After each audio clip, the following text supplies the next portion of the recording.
อันนั้นก็โอ้ก็มีคนอยู่นี่เนาะมาคนหนักงานมีคนนะคนหนักงานเหมือนกันป้าจะเป็นงานใหม่นะงามขนาดนั้น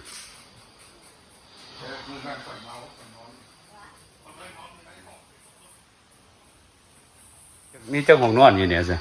สองของนอนเนาะโอ้ก็เห็ดขาดขนาดเนาะเห็ดนี่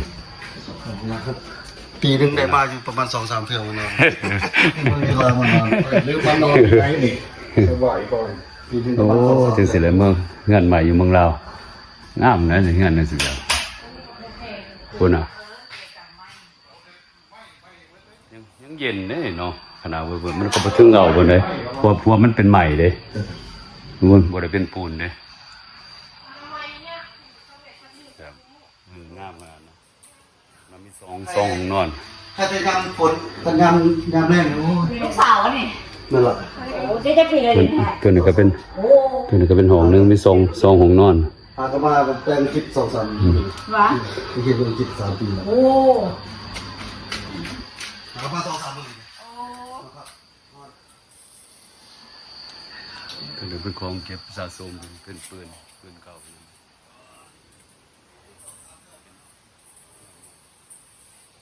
โอ้เป็นคนนี้มาอยู่พี่เลยคนน่ะไม่ค่อยเป็นเจ้าไม่อยู่ที่สบาย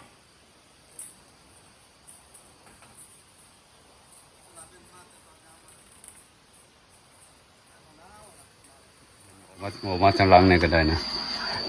โอ้มานั่งเนี่ยทางหลังกันเลยคือเรามานั่งอยู่นี่แล้วคนน่ะโอ้คักโอ้งามขนาดแบบตามธรรมชาติเลยนะตอนนี้อยู่ทั้งเพื่อนเลยแบบงามเลยว่าเป็นสร้างเนี่ยตั้งจักปีเลยเงื่อนเนี่ยโอ้10 กว่าปีบ่สร้างแต่ดินขึ้นมาเลยวะเนี่ยนั่นแหละโอ้ชื่อเป็นทุ่งนาเลยนะเรามาทมเอาโอ้แต่ก็เป็นทุ่งนาเนาะเป็นทุ่งนาเราที่ตัวเจ้าก็สร้างเห็ดเนาะได้มาวัดจนผ่านเนี่ยโอ้10 กว่าปีแล้วมันสร้างขึ้นมาเบิดนะเจ้านี่แบบนี้มันสร้างขึ้นมาเบิดเลยนั่นเนี่ยแต่เก่ามันก็เป็นทุ่งนาเป็นทุ่งนาตัวนี้ก็เป็นหมากของผู้เฒ่าเกี่ยวหมากนะซ้ำกับดาดฟ้าแล้วทั้งเห็นเนาะสวยงามกว่านี้กับบุมีเลยธรรมศาสตร์แท้ๆเลยทีนี้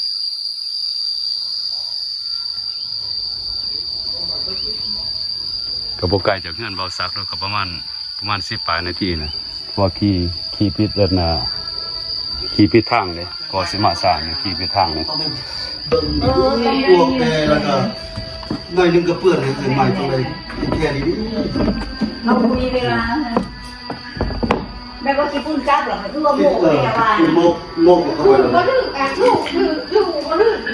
ง่ายถูกดีมันต้องโมกก็โมกอีกตรงต้องใช้น้ำยามันสะโพกมีน้ำยาโอ้ภาษาเนี่ยเป็นพวกเป็นยังไงจนก็เป็นของโซ่เลยเนาะเห็นไหมเงินอยู่ห้างกูเลยแบบโอ้บ้านอยู่หนองเขาแบบงามเลย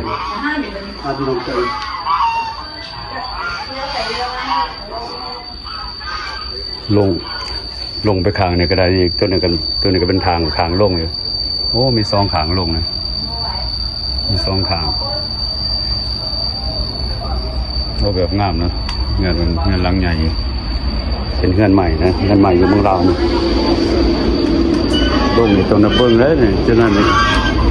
ลมอยู่บ่ได้เด้เป็นหานไปยังกันโอ้หลายขนาดเลี้ยงแบบเต็มเลยนะ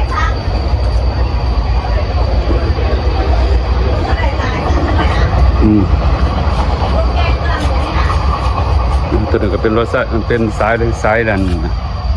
ถไฟผ่านนะเป็นสายรถไฟผ่าน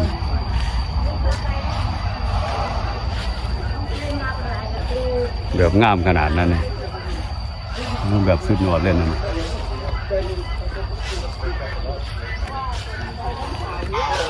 เป็ดห่านก็บ่มีแต่น้อยนะห่านเป็นฟูงเลยห่านมันก็เป็นฟูงเลยง สบายดีอ่ะเด้อสบายดีสบายดี แล้วก็เป็นห่านเป็นยังแบบสุดยอดนะหลังจากป้าดูเช้านั้นไปซื้อไก่ตอกแล้วมาแวะกินข้าวหานอาหารอยู่แถวบ้านนานะแวะกินเสือกินเปื่อยหันนะอยู่บ้านนานะมาเท่านึงแล้วหานเนี่ยมาเท่านึงแซ่บอยู่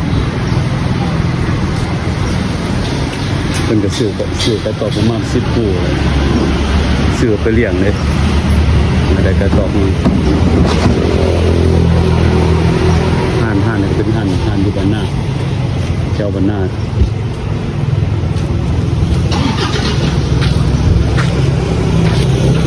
เดี๋ยวนี้ก็เป็นเวลาประมาณ5 โมงนะประมาณ5 โมงมาแวะกินเผือ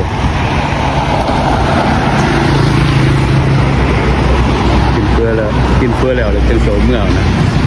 ยิ้วเขาอย่างไร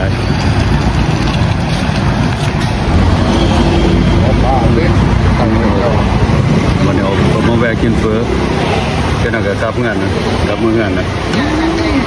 แวะกินเพื่อถ้วยใหญ่นะอันนี้ก็อยู่บนหน้าคุณเดี๋ยวคุณจะกินมัน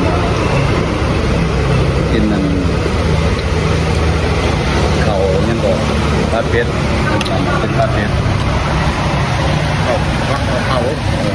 ผัดกระเพราแล้วผัดเผ็ดอะไรเกินแซ่บเดี๋ยวมากิน2 เดือนแล้วมันกิน2-3 เดือนแล้วมาเดี๋ยวมากินน้ำกันเดี๋ยวกินน้ำกันกินแล้วเราก็จะนอนกระสอบมื้อเงินเรากินแล้วตัวนี้ก็กินบ่ได้ตัวนี้จะน่าโตเมื่อนั่งกินคุณน่าก็สิเราเมื่อแล้วไปกับเบิ้ลเมื่อบ่ได้ไปนะ